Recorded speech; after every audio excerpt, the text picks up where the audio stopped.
High বন্ধুরা, নতুন সকাল মানে নতুন একটা দিন পুরো আর একদম অন্যরকম। এখন আমি সকাল থেকে ব্লগটা চালু করছি। এই যে সকালবেলা হচ্ছে চা বসিয়ে দিয়েছি। চাটা করে নেওয়ার পরে আমরা চাগুলো খেয়ে নিলাম। এখন আমি বসিয়ে দিচ্ছি পরিত্তারে হচ্ছে ম্যাগি। আর দেখুন, এই সংসারে হচ্ছে স্বামী স্ত্রী দুজনা মিলে কাজ করতে হয়, যেহেতু এখনকার কলিযুগে সব জিনিসের দাম বেশি। সেই হিসাবে আপনাদের দাদাভাই বাজার আমাকে করে দিয়েছে আর দোকানে চলে গিয়েছে। আমিও কাজ করে এসে আমি বাজারগুলো হচ্ছে এবারে ফ্রিজে গুছিয়ে রাখবো। কী কী বাজার করে দিয়েছে আপনাদের সেগুলোই আমি শেয়ার করছি।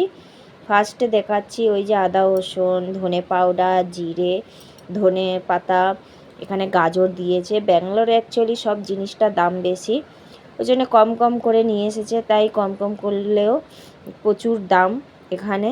আর এখানে আমের আচার করবে বলে ওই জন্যে 1.5 কিলোর মতন কাঁচা আম আমাকে কিনে দিয়েছে। কাঁচা আম কিনে দিয়েছে এবং তো পাকা আমও কিনে দিয়েছে। আর ব্যাঙ্গালোরে হচ্ছে সবজি বলো, আর এখন আম নতুন উঠেছে, এখন কাঁচা আম হচ্ছে 80 টাকা করে কিলো। যেহেতু আমাদের কলকাতার ওই সাইডে দাম কম আছে, এখানে অতিরিক্ত দাম বেশি। আর কিছু হচ্ছে ফলও কিনে দিয়েছে, এখানে শসা, পাকা আম আর পেঁপেও কিনে দিয়েছে। এই যে এই আমগুলো খুব মিষ্টি হয়। কারা কারা এরকম আম খেয়েছে প্লিজ কমেন্ট বক্সে বলবেন। আর এখানে ক্যাপসিকাম দিয়েছে। সবজি তো অনেক রকমের আমি বার করছি, নিজেই দেখছি। বেগুনও আছে, পটল আছে, বিনস আছে, এগুলো শসা দিয়েছে, কাঁচা লঙ্কা আছে। এই যে, আর সংসারের মধ্যে হচ্ছে স্বামী স্ত্রী দুজনা কাজ করলে তবে একটা ব্যাঙ্গালোরে বাজারে বাচ্চাকে পড়াতে গেলে অনেক খরচ হয়, যেহেতু ওই জন্য দুজনারই কাজ করা দরকার। এই যে এখন আমি এই সবজিগুলো এবার ফ্রিজে সব গুছিয়ে রাখবো। এবারে আমের আচারগুলো আমি করব। ম্যাগি তো হয়ে গেছে, ম্যাগিটা হচ্ছে পরীকে আমি খেতে দিয়ে দিচ্ছি।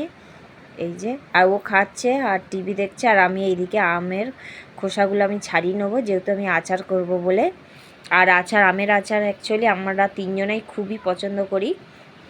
আর এখানে হচ্ছে কিছু আম আমি আবার আমডালের তারে রেখে দিয়েছি। এইগুলো হচ্ছে সবগুলো আম আমি আচার করব। এই যে আমগুলো সব কাটছি, কিন্তু আমি যখন বাড়ি থেকে যখন আমি ব্যাঙ্গালোর আসি এই বটিটা আমি নিয়ে এসেছিলাম। বটিটা খুবই ছোট, কিন্তু আম একদম কাটা যায় না, তাও আমি গায়ে জোর দিয়ে আমগুলো কাটছি। আর এই যে আচার হচ্ছে আমার কমপ্লিট হয়ে গেছে। এই আচারটা মানে কতদিন হবে আমি জানি না, কিন্তু খুব ভালো লাগে। কার কার এরকম আমের আচার পছন্দ প্লিজ